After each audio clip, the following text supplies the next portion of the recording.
देखो शिखरे आपणଙ୍କୁ स्वागत। आज मु आपणଙ୍କ ପାଇଁ ନେଇ ଆସିଛି देश विदेशर 30 टी गुरुत्वपूर्ण खबर। आपणଙ୍କୁ अनुरोध भिडियोटी को संपूर्ण देखिबे। नंबर 1 डिसेंबर 31 रे छात्र छात्री को मिलिबो हाथ खर्च। आसंता 31 तारिख रे मिलिबो माधव सिंह हाथ खर्च। राज्यर अनुसूचित जाति और अनुसूचित जनजाति छात्र छात्री को डिसेंबर शेष में यही हाथ खर्च मिलिबो। एनी बरगढ़ घेंसरे राज्यस्तरीय भारतीय भाषा उत्सव में बड़ घोषणा करिसंती मुख्यमंत्री मोहन माझी। डिसेंबर 31 रे यही योजनार शुभारंभ हेबा नै सूचना दैछंती मुख्यमंत्री। यही योजना रे नवम और एकादश श्रेणीर छात्र छात्री को वार्षिक 5000 टंका आर्थिक सहायता मिलिबो। यही योजना रे राज्य सरकार 156 कोटी टंका खर्च करिवे। यही योजना द्वारा एससी और एसटी छात्र छात्री ड्रॉप आउट समस्या रोका जाई परिबो बोली लक्ष्य रखी एहाको आरंभ करिबाकू योजना आरंभ करिसंती राज्य सरकार।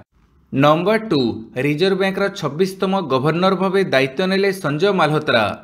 भारतीय Reserve Bank of India RBI रो नुआ गवर्नर भावे काली दायित्व ग्रहण करिसंती संजय माल्होत्रा। आरबीआई रो 26तम गवर्नर भावे से दायित्व ग्रहण करिसंती। आसंता 3 वर्ष पई से दायित्व ग्रहण करिसंती। उल्लेखयोग्य 1990 बैच राजस्थान कैडर आईएएस अधिकारी संजय माल्होत्रा आईआईटी कानपुर रु कंप्यूटर साइंस रे इंजीनियरिंग करिथिले। से शक्ति अर्थ आईटी टैक्स माइंस विभाग रे अभिज्ञता 33 वर्ष कार्य करिसंती। नंबर 3 महिला सुरक्षा आईन को अपव्यवहार कले जेल एवं जरिमाना कहिले सुप्रीमकोर्ट। महिला सुरक्षा आईन रो अपव्यवहार नहीं सुप्रीमकोर्ट गुरुत्वपूर्ण राय। कौनसी महिला बीएनएस 86 रो अपव्यवहार करिपारिबे नाही बोली सर्वोच्च अदालत कहिसंती। एही आईन केवल महिला को सुरक्षा पई रहिछि। व्यक्तिगत कारण पई एही आईन रो अमान्य परे 3 वर्ष जेल एवं जरिमाना व्यवस्था रहिछि। बेंगलुरु एआई इंजीनियर अतुल सुभाष आत्महत्या नहीं सारा देश में चर्चा चली बेले बड़ राय शुणी सर्वोच्च अदालत। नंबर 4 16टी कार्यदिवस थाई विधानसभा मुलतवी। विधानसभा शीत अधिवेशन को 16टी कार्यदिवस थाई अनिर्दिष्ट काल गृह को मुलतवी करिसंती बाचस्पति सुरमा पाढ़ी। नवेम्बर 26 तारिख आरंभ होइथिबा विधानसभा शीत अधिवेशन डिसेम्बर 31 तारिख पर्यंत चलिबार कार्यक्रम रहिथिला। किंतु काली प्राय 20 दिन पूर्व गृह को मुलतवी करा जाइछि और मात्र 12 दिन गृह चलिबा संभवपर होई पारिछि। विगत 3 दिन धरी गृहर द्वितीयार्ध बिना कार्यसूची रे परिचालित हेउथिला। नंबर 5 ओडिशा रे एनआईपीआर प्रतिष्ठा पई जेपी नड्डा को चिठी लिखिले धर्मेंद्र प्रधान।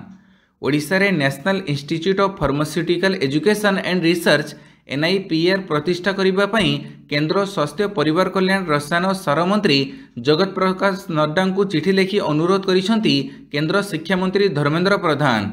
एही चिठी रे से लिखिसंती जे ओडिशा रे नाइपर प्रतिष्ठा आवश्यकता रहिछि। एही पदक्षेप पूर्व भारत रे औषध एवं बायोटेक क्षेत्रर अभिवृद्धि रे गुरुत्वपूर्ण योगदान देबो। नंबर 6 स्वास्थ्य मंत्री घोषणा हठात मृत्यु पाई दायी नुहे कोविड टीका। देश में दिनक दिन हठात मृत्यु हेबा संख्या बढ़िबारे लागिछि। विशेषकर युवपीढ़ी माने एहार अधिक शिकार हेउछंती। तेबे अकस्मात मृत्यु पाई कोविड टीका दायी नुहे। एहा पछरे कोविड टीकार कोनोसी भूमिका नाही। कोविड टीका को नहीं एभली किछि बड़ बयान दैछंती केंद्र स्वास्थ्य मंत्री जेपी नड्डा। एहाकु नहीं से संसद में स्पष्टीकरण रखिछंती। Number 7 XAI Elon Musk launch कले अरोरा सहजरे तैयारी हेबो एआई प्रतिछवि। Elon Musk company XAI Aurora को लॉन्च करिछि जहाँकि कंपनी रो एआई प्रतिछवि जेनेरेटर टूल अटे। रिपोर्ट अनुसार अरोरा निकटरे लाइव होइथिला किंतु परे कंपनी एहाकु डाउन करिथिला। एबे पुनर्बार एहाकु लॉन्च करि दिया जाइछि। अरोरा पूर्वरु केवल ग्रोक इंटरफेस रे देखा जाइथिला। कंपनी स्पष्ट करिछि जे एही मॉडल फोटो वास्तव चित्र सृष्टि करिबारे एवं दिए जाइथिबा निर्देश अनुसार कार्य करिबारे अत्यधिक सक्षम अटे। नंबर 8 केंद्रीय डेपुटेशन रे जिबे 3 आईपीएस अधिकारी। केंद्रीय डेपुटेशन रे जिबे आउ 3 जण आईपीएस अधिकारी।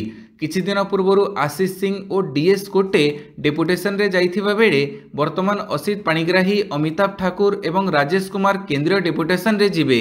एने राज्य सरकार को केंद्र सरकार चिठी लिखिछंती। एने आईपीएस असित कुमार पाणिग्राही अमिताभ ठाकुर और राजेश कुमार अन्य 2 जण आईपीएस मध्य डेपुटेशन रे जाइछंती।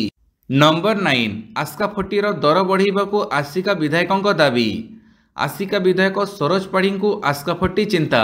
विधानसभा रे आस्का फटीर दर वृद्धि दाबी करिसेंती विधायक सरोज पाढ़ी। काली गृह रे विधायक सरोज पाढ़ी कहिथिले आसिका समवाय चीनी शिल्प थिबा सुरा शिल्प तथा बटलिंग प्लांट रे प्रस्तुत देशी सुरा आस्का फटी को ओडिशा राज्य पानीय निगम लिमिटेड को प्रेरण करा जाउछि। तेबे एही देशी सुरा आस्का फटीर मूल्य वृद्धि शेष थर पई 2019 मसीह होइथिला। प्राय 5 वर्ष बीती जाइथिले मध्य एहर मूल्य वृद्धि होई नाही, जो द्वारा कि चीनी शिल्प को एहर परिचालन रे अनेक समस्यार सम्मुखीन हेबाकू पड़ुछि। तेणु सरकार एथिप्रति दृष्टि देई एहर उचित मूल्य वृद्धि करिबा पई पदक्षेप ग्रहण करिवे कि। नंबर 10 सांबादिकों पेंशन सह कार्यकारी हो सांबादिक सुरक्षा आईन। सांबादिकों को मिलिब दरकार पेंशन एने व्यवस्था करने बीजेडी विधायक गौतम बुद्ध दास विधानसभा रे दाबी उपस्थापन करिसंती। पाखापाखि 17टी राज्य में सांबादिक मानक पेंशन व्यवस्था थिले मध्य आम राज्य में ताहा नाही। मुख्यमंत्री मोहन चरण माझी निकट में सूचना लोकसंपर्क विभाग रही, तेणु से एहाकू गुरुत्व सह नहीं विचार करंतु बोली बीजेडी विधायक श्री दास कहिसंती। से आहुरी कहिसंती बीजेडी सरकार समय रे सांबादिकों पई थिबा स्वास्थ्य बीमा योजना आसीथिला। नंबर 11 श्रीमंदिर जगिबे स्वतंत्र बाटालियन, सीधा नियुक्ति पाइबेनी सुरक्षा बाहिनी। विश्व प्रसिद्ध श्री जगन्नाथ मंदिर रे सुरक्षा व्यवस्था अधिक मजबूत हेबो। राज्य सरकार एथिपाई पदक्षेप नैथिबा बेले खूब शीघ्र श्रीमंदिर सुरक्षा पाई स्वतंत्र बाटालियन मुतयन हेबे। एनी सूचना दैछंती आईन मंत्री पृथ्वीराज हरिचंदन। एनी मंत्री कहिसंती श्रीमंदिर रे स्वतंत्र बाटालियन पाई पुलिस विभाग रु सुरक्षाकर्मी को नियाजिबो। एथि सहित खूब शीघ्र जगन्नाथ मंदिर पुलिस बा जेटीपी नियुक्त हेबे। बाटालियन रे जेतिकी सुरक्षाकर्मी और पुलिस आगरू रहुतिले सेतिकी रहिबे। श्रीमंदिर आभ्यंतरीण एवं बाहर सुरक्षा आम समस्तक दायित्व बोली कहिसंती मंत्री। नंबर 12 आलू पई खर्च होईछि 64 कोटी, खोलिबो 58टी शीतल भंडार। रवि ऋतु रे आलू चाष पई मोट 64 कोटी टंका खर्च होईछि। 15,023 हेक्टर जमी आलू चाष करिबा पई योजना कर जाइथिबा बेले आलू गच्छित रखिबा पई शीतल भंडार व्यवस्था मध्य करा जाउछि बोली काली गृह रे उत्तर रखिछंती उपमुख्यमंत्री कनकवर्धन सिंहदेव। एथिपई रवि ऋतु रे आलू चाष पई 64 कोटी खर्च होईछि।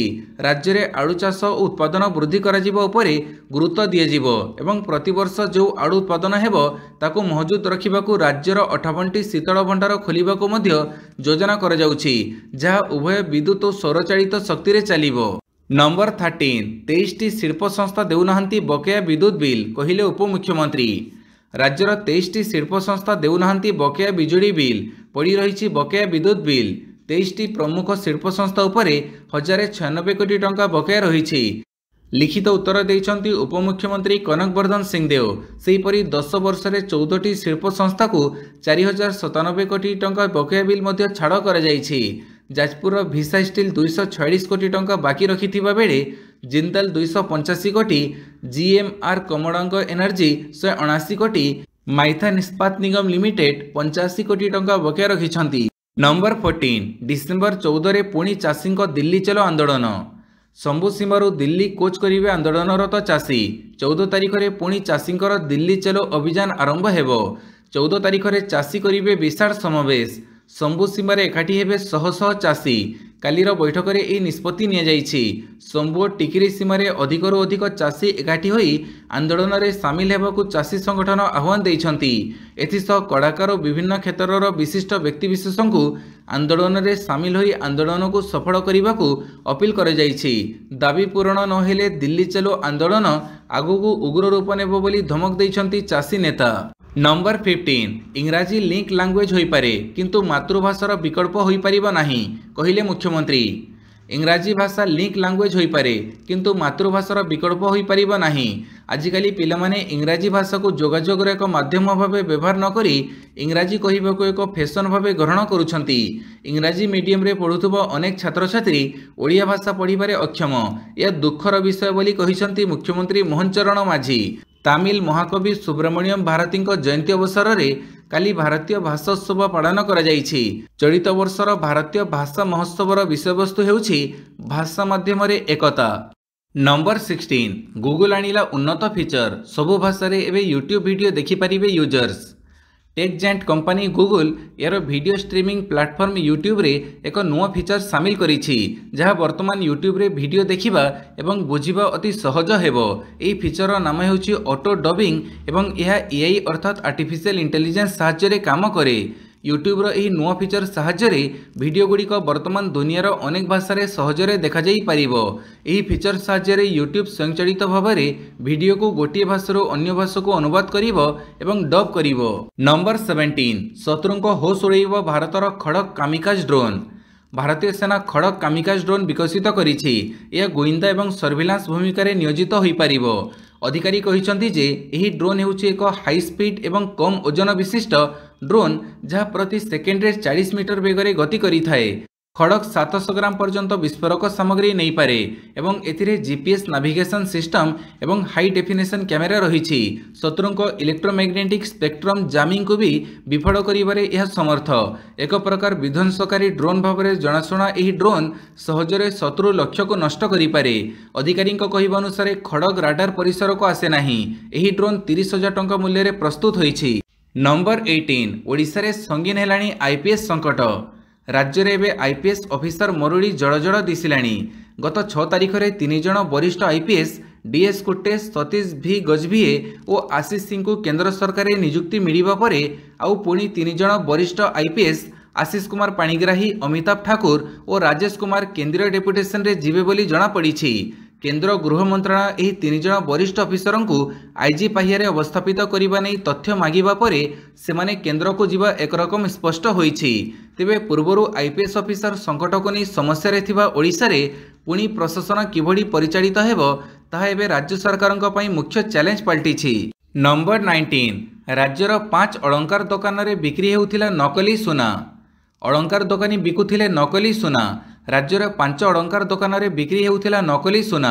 विधानसभा रे लिखित उत्तर रखिछंती खाद्य जोगाण खाउटी कल्याण मंत्री। नकली हॉलमार्क पई अंबिका ज्वेलर्स विरुद्ध रे कुचिंडा कोर्ट रे मामला पंजीकृत होईछि। जगतसिंहपुर जिला कुजंगर राजश्री ज्वेलर्स, पुरीर सुना एवं चांदी, संबलपुर अलंकार ज्वेलर्स एवं बरगढ़ राधाकांत ज्वेलर्स लाइसेंस बातिल करा जाइछि। नंबर 20 अक्षय तृतीया रे दीघा जगन्नाथ मंदिर प्रतिष्ठा उत्सव। ओडिशार पड़ोशी राज्य पश्चिमबंगर दीघारे तैयारी चली भव्य जगन्नाथ मंदिर। समुद्र कोड़े तैयारी चलीथिबा ई भव्य मंदिर आगामी अक्षय तृतीया रे प्रतिष्ठा करा जिवो। विशिष्ट अतिथिंक गहणरे मंदिरर प्रतिष्ठा उत्सव अनुष्ठित हेबो। एथिसह रथयात्रा मध्ये आयोजन करा जिवो। एने सूचना दैछंती पश्चिमबंग मुख्यमंत्री ममता बनर्जी। पर्यटकों को आकृष्ट करिबा पई पश्चिमबंग सरकार दीघाठारे 20 एकर जमी रे तैयारी करुछंती भव्य जगन्नाथ मंदिर। 2019 मसीह यह मंदिर निर्माण कार्य आरंभ होइथिला। एथिपई 250 कोटी टंका खर्च होइछि। आउ 3 मास परे मंदिर निर्माण कार्य प्रायतः सरीजिवो। नंबर 22 दिल्ली रे बांग्लादेशी अनुप्रवेशकारी उपरे कार्यानुष्ठान आरंभ। दिल्ली रे बांग्लादेशी अनुप्रवेशकारी विरुद्ध रे पुलिसर कार्यानुष्ठान आरंभ होइछि। उपराज्यपाल विनय कुमार सक्सेना निर्देश पर दिल्ली पुलिस कार्यानुष्ठान आरंभ करिछि।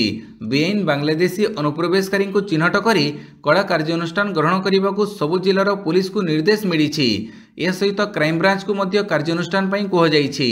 सूचना अनुसार यही लोक मैंने बांग्लादेश सीमा डे भारत को अनुप्रवेश करने मात्रे नकली भारतीय परिचय पत्र तैयारी कर दियंती। नंबर 23 मद दुर्नीति मामला सुप्रीमकोर्ट रु सिसोदिया को मिला बड़ आश्वस्ति। मनीष सिसोदिया को सुप्रीमकोर्ट रु बड़ आश्वस्ति मिली। एक्साइज पॉलिसी मामला सह जड़ित दुर्नीति एवं मनी लॉन्ड्रिंग मामला रे जामिन शर्त बदलैबा को मनीष सिसोदिया करिथिबा आवेदन को सुप्रीमकोर्ट मंजूरी देइछंती। जामिन शर्त अनुसार तांकु सप्ताह 2 थर जांच एजेंसी कार्यालय हाजर हेबाकू पड़ुथिला। सिसोदिया को अनुरोध क्रमे आज कोर्ट यही शर्त हटई देइछंती। तेबे सिसोदिया को नियमित शुणाणी रे जोग देबाकू कोर्ट कहिछंती। नंबर 24 एनर्जी ड्रिंक उपरे प्रतिबंधक लगैला कंबोडिया सरकार। कंबोडिया सरकार विद्यालय रे एनर्जी ड्रिंक उपरे प्रतिबंधक लगैछंती। कहुଯାଉଛି जे युवपीढ़ी मानक मध्य मधुमेह रोग वृद्धि पाउथिबारु सरकार एही निष्पत्ति नेइछंती। उप प्रधानमंत्री शिक्षा और युव क्रीड़ा मंत्री ह्यांगचुन नारन कहिछंती जे एनर्जी ड्रिंक व्यवहार द्वारा संक्रमित रोग विशेषतः डायबिटीज को रोकिबा पई एही पदक्षेप निया जाइछि। नंबर 25 महाराष्ट्र रे ईवीएम विरोध में संकल्प पारित करुछंती ग्राम कमिटी। महाराष्ट्र ईवीएम विरोध में लड़ई वर्तमान ग्राम कमिटी स्तर में पहुंची। महाराष्ट्र में विभिन्न ग्राम कमिटी गुड़िक ईवीएम विरोध में संकल्प पारित करुछंती। सूचना अनुसार जो आसनरू कांग्रेसर वरिष्ठ नेता तथा पूर्वतन मुख्यमंत्री पृथ्वीराज चौहान 39,355 भोट्रे विजय प्रार्थी अतुल भोसलेंठाରୁ हारिଛନ୍ତି ସେହି ନିର୍ବାଚନ ମଣ୍ଡଳୀର ଗୋଟିଏ ପଞ୍ଚାୟତରେ ଭବିଷ୍ୟତରେ ସବୁ ନିର୍ବାଚନ କେବଳ ବାଲାଟ ପେପର ମାଧ୍ୟମରେ ହିଁ କରିବାକୁ ପ୍ରସ୍ତାବ ପାରିତ କରିଛନ୍ତି ଗ୍ରାମବାସୀ। ଇଭିଏମ୍ ବିରୋଧରେ ଏଭଳି ସଂକଳ୍ପ ପାରିତ କରିବାରେ ଏହା ରାଜ୍ୟର ଦ୍ୱିତୀୟ ଗ୍ରାମ। ନମ୍ବର 26 48 ଘଣ୍ଟା ଭିତରେ ସିରିଆ ଉପରେ 480 ଏୟାର ଷ୍ଟ୍ରାଇକ୍। ସିରିଆରେ ରାଷ୍ଟ୍ରପତି ବଶାର ଆଲ ଅସଦଙ୍କୁ କ୍ଷମତାରୁ ହଟାଇବା ପରେ ଇସ୍ରାଏଲ ଦେଶରେ ବ୍ୟାପକ ଏୟାର ଷ୍ଟ୍ରାଇକ୍ କରିବାରେ ଲାଗିଛି। ଇସ୍ରାଏଲ ପ୍ରତିରକ୍ଷା ବାହିନୀ ଘୋଷଣା ଅନୁଯାୟୀ ଗତ 48 ଘଣ୍ଟା ମଧ୍ୟରେ ସିରିଆରେ ପ୍ରାୟ 480ଟି ଆକାଶ ଏବଂ ସ୍ଥଳଭାଗ ଗୁଡ଼ିକରେ ଆକ୍ରମଣ କରାଯାଇଛି। ଏହି ଆକ୍ରମଣ ଦମସ୍କସ୍, ହମସ୍, ଟାର୍ଟସ୍, ଲାଟକିଆ ଓ ପାଲମିରା ଭଳି ପ୍ରମୁଖ ସହରରେ ଥିବା ବାୟୁସେନା, ନୌସେନା ଏବଂ ଅସ୍ତ୍ରଶସ୍ତ୍ର ଉତ୍ପାଦନ ସ୍ଥାନଗୁଡ଼ିକୁ ଟାର୍ଗେଟ୍ କରାଯାଇଥିଲା। IDF ଏକ ବିବୃତ୍ତିରେ କହିଛି ଯେ ହମାସ୍, ହିଜବୁଲ ଏବଂ ଇରାନ ସମର୍ଥିତ ଆତଙ୍କବାଦୀ ସଂଗଠନର ହାତକୁ ଯେପରି ମାରଣାସ୍ତ୍ର ନ ଯାଏ ସେଥିପାଇଁ ଏହି ଷ୍ଟ୍ରାଇକ୍ କରାଯାଇଛି। ନମ୍ବର 27 ଓଡ଼ିଶାରେ 27ଟି ଉତ୍ପାଦ ସାମଗ୍ରୀକୁ ମିଳିଛି GI ମାନ୍ୟତା, କହିଲେ ମନ୍ତ୍ରୀ। ଓଡ଼ିଶାର 27ଟି ସାମଗ୍ରୀ ଅଥବା ଉତ୍ପାଦକୁ ବହୁଗୁଡ଼ିକ ସୂଚକାଙ୍କ ମାନ୍ୟତା ମିଳିଛି। ରାଜ୍ୟରେ ସର୍ବାଧିକ ହସ୍ତଶିଳ୍ପ ବର୍ଗରେ 16ଟି ଉତ୍ପାଦ ଓ ସାମଗ୍ରୀକୁ GI ମାନ୍ୟତା ମିଳିଥିବା 7 କୃଷି କ୍ଷେତ୍ରରେ ଏବଂ 4ଟି ଖାଦ୍ୟ ଉତ୍ପାଦକୁ GI ମାନ୍ୟତା ମିଳିଛି। ସେହିପରି ପଟ୍ଟଚିତ୍ର ପାଇଁ ପୁରୀ ଓ ଖୋର୍ଦ୍ଧା ଜିଲ୍ଲାକୁ GI ମାନ୍ୟତା ମିଳିଥିବା ବେଳେ ଓଡ଼ିଶା ରସଗୋଲା ପାଇଁ ଖୋର୍ଦ୍ଧା ଜିଲ୍ଲାକୁ ମାନ୍ୟତା ମିଳିଛି। କନ୍ଧମାଳ ହଳଦୀ ପାଇଁ କନ୍ଧମାଳ ଜିଲ୍ଲାକୁ ମାନ୍ୟତା ମିଳିଛି। ସେହିଭଳି ଓଡ଼ିଶା ଖଜୁରୀ ଗୁଡ଼ ପାଇଁ ଗଜପତି ଓ ଖୋର୍ଦ୍ଧା ଜିଲ୍ଲାକୁ ମାନ୍ୟତା ମିଳିଛି ବୋଲି ତଥ୍ୟ ପ୍ରଦାନ କରିଛନ୍ତି ମନ୍ତ୍ରୀ। ନମ୍ବର 28 ନୂଆ ରେକର୍ଡ 6 ଦିନରେ 1000 କୋଟି ପାର କଲା ପୁଷ୍ପା 2। ଭାରତୀୟ ସିନେମା ଇତିହାସରେ ନୂଆ ରେକର୍ଡ ସୃଷ୍ଟି କରିଛି ଅଲ୍ଲୁ ଅର୍ଜୁନଙ୍କ ପୁଷ୍ପା 2। ମାତ୍ର 6 ଦିନରେ 1000 କୋଟି ପାର କରିଛି ଏହି ଗ୍ୟାଙ୍ଗଷ୍ଟର ଡ୍ରାମା। ପ୍ରଥମ ଥର ପାଇଁ ଭାରତୀୟ ସିନେମା ଇତିହାସରେ କୌଣସି ଫିଲ୍ମ ମାତ୍ର 6 ଦିନରେ 1000 କୋଟି ବକ୍ସ ଅଫିସ୍ କଲେକ୍ସନ୍ କରିଛି। ଏହା ପୂର୍ବରୁ କୌଣସି ଭାରତୀୟ ଚଳଚ୍ଚିତ୍ର ଦର୍ଶକଙ୍କ ଭିତରେ ଏଭଳି କ୍ରେଜ୍ ଭରିପାରିନଥିଲା। ନମ୍ବର 29 ସାଉଦି ଆରବ 2034 ଫିଫା ବିଶ୍ୱକପ୍ ଆୟୋଜକ। କତାର ପରେ ମଧ୍ୟପ୍ରାଚ୍ୟର ଆଉ ଏକ ଦେଶକୁ ମିଳିଛି ଫୁଟବଲ ବିଶ୍ୱକପ୍ ଆୟୋଜନ ଲାଗି ସୁଯୋଗ। ସାଉଦି ଆରବ ହେବ 2034 ପୁରୁଷ ଫୁଟବଲ ବିଶ୍ୱକପର ଆୟୋଜକ ଦେଶ। ସେହିଭଳି 2030 ବିଶ୍ୱକପ୍ ସ୍ପେନ୍, ପର୍ତ୍ତୁଗାଲ ଏବଂ ମରୋକ୍କୋରେ ଆୟୋଜିତ ହେବ। ବୁଧବାର ଫୁଟବଲର ସର୍ବୋଚ୍ଚ ସଂସ୍ଥା ଏହି ଘୋଷଣା କରିଛି। 2027ରେ ମହିଳା ବିଶ୍ୱକପ୍ 24 ଜୁନ୍ରୁ 25 ଜୁଲାଇ ଯାଏଁ ବ୍ରାଜିଲରେ ଆୟୋଜିତ ହେବ। ପ୍ରଥମ ଥର ଲାଗି କୌଣସି ଦକ୍ଷିଣ ଆମେରିକୀୟ ଦେଶରେ ମହିଳା ଫୁଟବଲ ବିଶ୍ୱକପ୍ ଆୟୋଜନ ହେବାକୁ ଯାଉଛି। ନମ୍ବର 30 ଜାତୀୟ କନିଷ୍ଠ ଦୌଡ଼କୁଦ ଓଡ଼ିଶାକୁ 6 ସ୍ୱର୍ଣ୍ଣ ସହ 11 ପଦକ। କଳିଙ୍ଗ ଷ୍ଟାଡିୟମରେ ଆୟୋଜିତ 39ତମ ଜାତୀୟ କନିଷ୍ଠ ଦୌଡ଼କୁଦରେ ହରିୟାଣା ବିଜେତା ହୋଇଥିବା ବେଳେ ତାମିଲନାଡୁ ଉପବିଜେତା ହୋଇଛି। ଓଡ଼ିଶା 6 ସ୍ୱର୍ଣ୍ଣ ସହ 11 ପଦକ ଜିତିଛି। ଶେଷ ଦିନରେ ଓଡ଼ିଶାର ଓମସ୍କାର ପ୍ରସାଦ ନନ୍ଦ, ଦଣ୍ଡପତି ମୃତ୍ୟମ ଜୟରାମ ଓ ଲକ୍ଷ୍ମୀପ୍ରିୟା କିଷାନ ସ୍ୱର୍ଣ୍ଣ ପଦକ ଜିତି ରାଜ୍ୟ ପାଇଁ ଗୌରବ ଆଣିଛନ୍ତି। 18 ବର୍ଷରୁ କମ୍ ବାଳକ ସଟ୍ପୁଟ୍ରେ ଓମସ୍କାର 19.36 ମିଟର ଫିଙ୍ଗି ଏହି ପଦକ ଜିତିଥିଲେ। ସେହିପରି 20 ବର୍ଷରୁ କମ୍ ବାଳିକା 800 ମିଟରରେ ଲକ୍ଷ୍ମୀପ୍ରିୟା ପ୍ରଥମ ସ୍ଥାନ ଅଧିକାର କରିଥିଲେ।